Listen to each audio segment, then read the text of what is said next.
faire société pour former nos citoyens de demain. Ce que l'on veut, c'est garder notre école. Nos écoles sont innovantes. La mosaïque, elle a été créée il y a environ 6000 ans.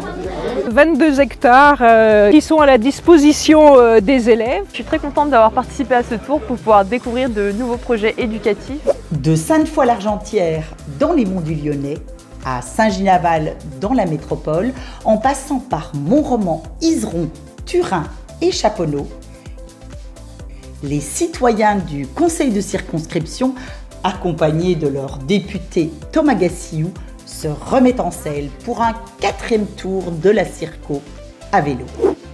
En avant sur les routes de notre territoire, à la découverte cette année d'actions éducatives innovantes. Et c'est parti pour la première étape. Je suis très heureuse aujourd'hui d'accueillir le 4e tour de la circonscription du député Thomas Gassiou. Et vous allez voir que le collège de Sainte-Foy-l'Argentière fourmille de projets. Le collège Val d'Argent est un collège de 460 élèves environ. On a plusieurs projets que l'on mène actuellement. Faire du collège un lieu de culture, encourager la mobilité européenne, la citoyenneté. Et l'objectif, c'est de faire société pour former nos citoyens de demain, à la fois par les cours, par l'enseignement, mais aussi par tous les projets que l'on peut mener ensemble.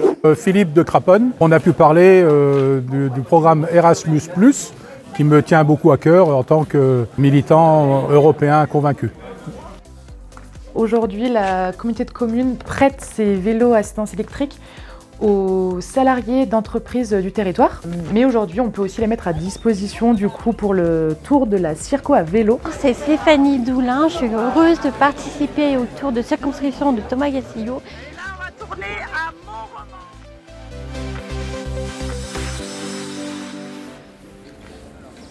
Bonjour, donc bienvenue sur l'école publique de Montroman. C'est une école à laquelle on a beaucoup d'attachement parce que dans les petites communes comme Montroman où on est à moins de 500 habitants, ce que l'on veut c'est garder notre école. On a une équipe de 2 enseignantes et une ATSEM. On a un corps enseignant qui est, je dirais, formidable, très dynamique, motivé, qui engage plein d'activités pour nos enfants. Les enfants sont heureux de venir à l'école, les parents témoignent de leur bonheur. Donc on ne peut être que ravis et on espère que ça dure longtemps.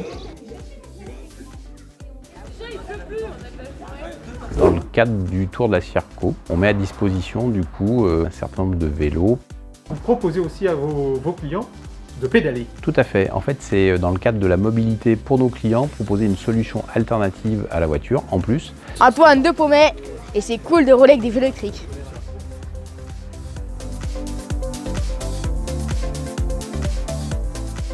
Vas-y Armelle, t'es contente? Ah super. Arrivé dans Izeron. Bienvenue à Izeron pour une table ronde sur le climat scolaire. Il s'agit de lutter contre le harcèlement et notamment le cyberharcèlement qui est une grande difficulté de nos jours. Agnès de Grézieux-Lavarenne. Je suis contente de savoir qu'il y a beaucoup de choses de faites qui démarrent sur ce thème dans les collèges et dans les lycées, dans les écoles. Nicole de Marcy-l'Étoile, j'ai pu constater avec énormément de satisfaction que les choses bougent. Malgré tout ce qu'on met en place, il y a quand même une dimension qui nous échappe concernant le traitement du harcèlement. C'est tout ce qui se passe à l'extérieur de l'établissement. Lorsqu'un parent d'élève donne un portable à son enfant, et ben pour moi c'est vraiment comme s'il lui remettait une bombe entre les mains. Et donc sans contrôle parental, pour moi c'est un peu inconscient.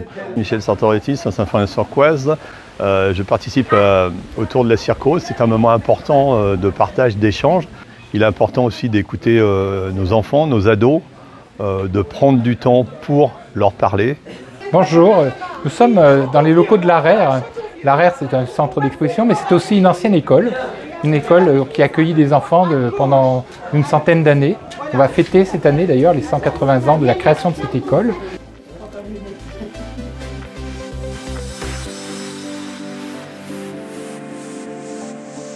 Vas-y Christian, on n'est pas bien? Christian, Peu-Lyonnais, donc je fais partie du conseil de circonscription. On a le temps de discuter en vélo, on a des paysages remarquables avec des jolies et belles rencontres.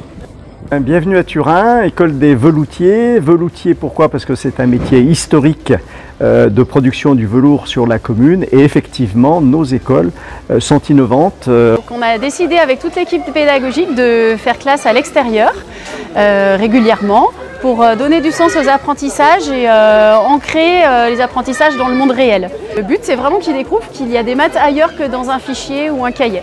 Ça leur change leur rythme et ça leur donne beaucoup d'envie, d'enthousiasme. Mathieu de Saint-Genis-Laval, le Tour de la Circo, une belle dynamique collective et on en a plein les yeux.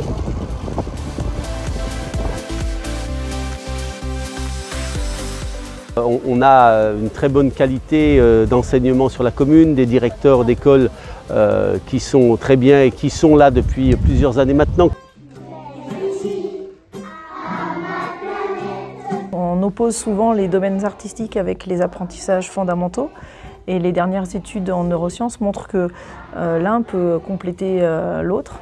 Et du coup, à travers des petits jeux de percussion, à travers le chant, à travers le canon que vous avez pu voir, on arrive à développer les fonctions exécutives qui sont très importantes pour la réussite scolaire. On arrive aussi à développer les compétences bases du langage oral. Le chant, la musique, ça amène, ça fédère aussi une classe.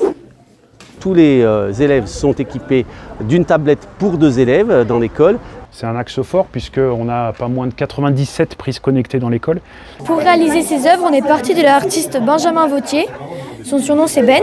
On est allé dans le parc du Boulard, juste à côté de notre école, et on devait prendre des feuilles et tout, n'importe quoi, et faire une œuvre avec ça. La mosaïque, elle a été créée il y a environ 6000 ans. Nous avons lancé un grand programme de désimperméabilisation, revégétalisation des cours d'école. On enlève une bonne partie de l'enrobé et puis on amène surtout de la végétalisation puisqu'on a facilement une trentaine de degrés dans les salles de classe l'été. Patrick de Craponne, nous avons préparé ce tour avec l'aide de M. Emmanuel Rieux, inspecteur de l'éducation nationale sur la circonscription. Il nous a apporté une aide précieuse pour la visite dans les écoles. Et voilà, c'est les aqueducs champenois. Plein d'idées, plein d'initiatives, d'équipes qui ont peu souvent l'occasion de donner à voir ce qu'elles font. Et c'est un moment pour eux de valorisation, mais aussi qui permet de renforcer leur projet, de leur montrer que ça a du sens et que ça peut avoir du poids dans les apprentissages. Et nous le remercions encore pour son aide précieuse.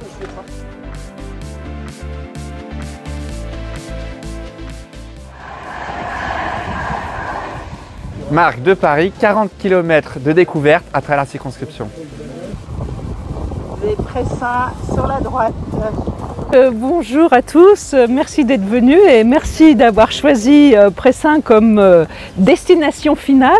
Nous sommes un établissement privé, horticole privé. Vous avez à Pressins 22 hectares qui sont à la disposition des élèves. Jean-Paul de Brignais, l'école d'agriculture de Pressins, qui justement se fait ce devoir d'accueillir les jeunes qui sont en difficulté et de leur redonner plein d'espoir. Pressins, pour nous, c'est une pépite. Aujourd'hui, il y a beaucoup de jeunes qui cherchent du sens à ce qu'ils vont faire demain. Chloé de Brignais, je suis très contente d'avoir participé à ce tour pour pouvoir découvrir de nouveaux projets éducatifs et tout ce qui touche aux écoles environnantes.